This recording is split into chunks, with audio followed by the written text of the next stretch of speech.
For millions of you who have watched Narcos, I'm talking the story of a criminal, the most powerful criminal of all time, the biggest drug dealer, if you want to call, of all time, Pablo Escobar.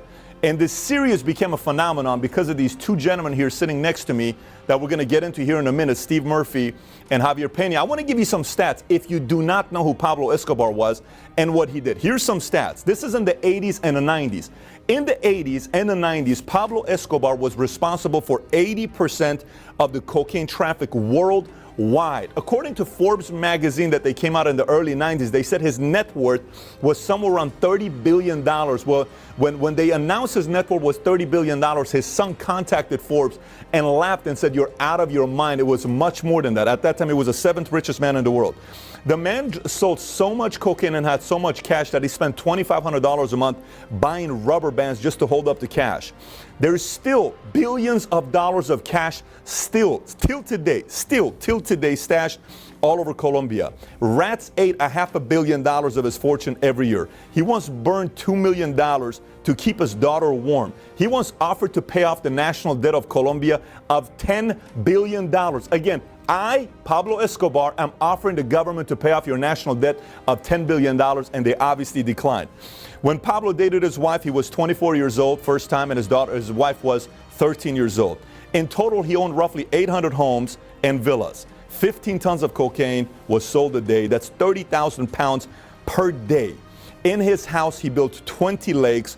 According to 60 Minutes, he was making $420 million a week, and there was eventually a $10 million hit on Pablo Escobar. And having said that, this character we just talked about, Pablo Escobar, these gentlemen were responsible for leading the DEA team to finally taking down Pablo Escobar on December 2nd, 1993. Gentlemen, thank you so much for joining us. Thank you. Appreciate it. Appreciate being here. So when they told you guys this is your project, you're going to be going, your responsibility is to go catch this crazy guy here, and you got to take him down. What was your initial reaction when you were told Pablo's your project? Well, my initial reaction was, how do we attack this? How do we go after him? I mean, you're looking at the biggest narco trafficker in the world. And you know what? We told people we never realized. We knew he was a drug trafficker, but we never realized that violence that he had behind him, which made it very difficult. The sicarios, the assassins. You know, I had never even heard of what a sicario was, and then all of a sudden, here's Pablo Escobar, who has hundreds. We calculate 500-600 sicarios working for him. In the violence, he did not care. His message was, kill anybody who gets in my way. And if they don't comply with me, like I said, you know, wipe them out. Was he really that brutal? The brutality, the barbaric side of him is something that I will never understand. My main question is, why innocent people? Why kill all these innocent people? If you look at the Avianca commercial airline, it was all innocent people on that plane. If you look at the famous DOS building, which was like the local FBI office in Bogota, you know, a lot of innocent people, and he was just trying to kill one person. The bounties on police officers. So it's something that I could never comprehend. And then the famous car bombs, you know, and that's why we call Pablo Escobar the inventor of narco-terrorism. He's the inventor of narco-terrorism. We say the inventor, he's the one who created that concept, and we had never seen. We had seen, all right, turf wars, you know, hey, go kill these people. But, you know, like you said, it was just why all the innocent people that he went after, and just people that were at the wrong place at the wrong time that he was killing.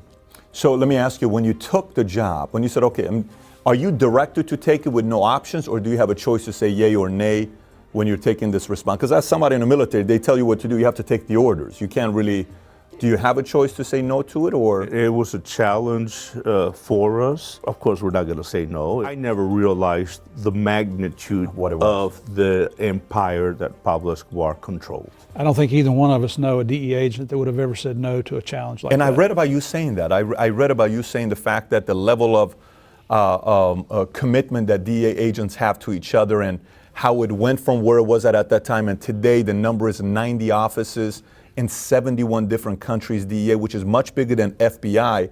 So it just kind of shows the level of development that the leaders, the developing the leaders within the departments.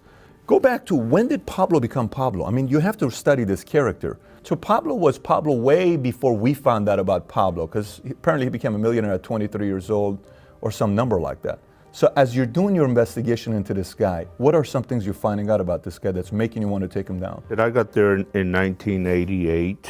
To me, it was the drug distribution network that he had.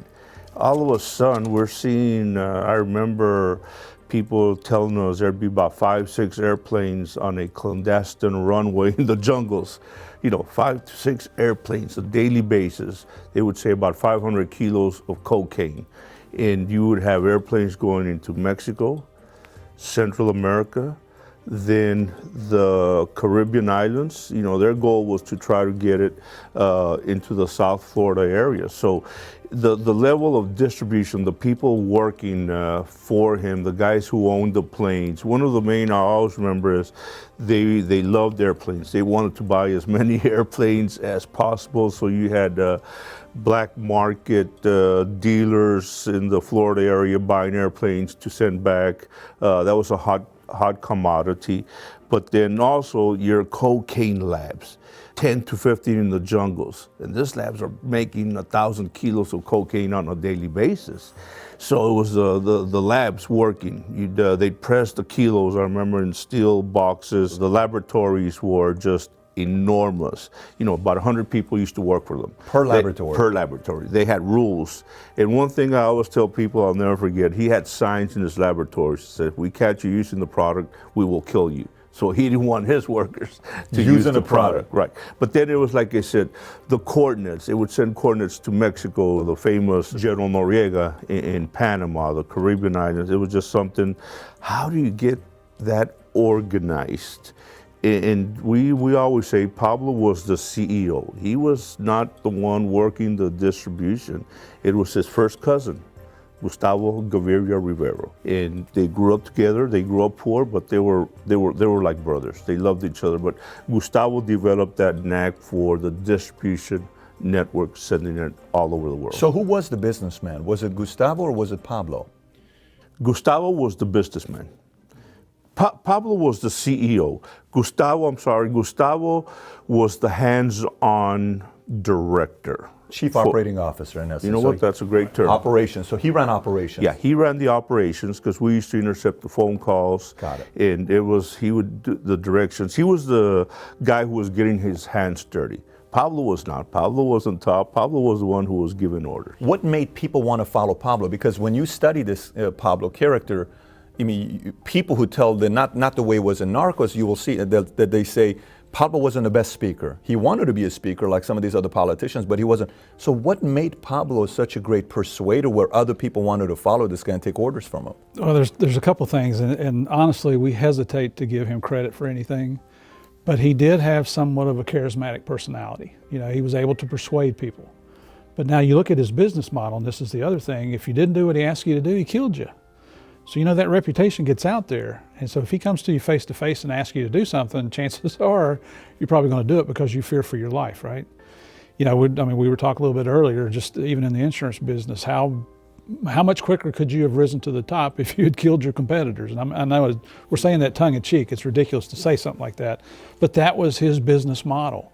He introduced a level of drug trafficking to the United States and eventually to the entire world that we had never seen before. And it was, you know, if you watch the show Narcos, at the end of that first trailer of season 1, Boyd Holbrook, who plays me in the show, makes a statement, "We didn't know what we were in for." That's absolutely true. The United States was not prepared for what Pablo introduced into this country. Seriously, you had no idea what you were going up against. At one point did you realize this guy's going to go across the line no matter what it is? Like, if we think about going here, he's going to go here. So if you're going to match this guy, you kind of got to go here to face him. At what point did you realize how powerful this guy is?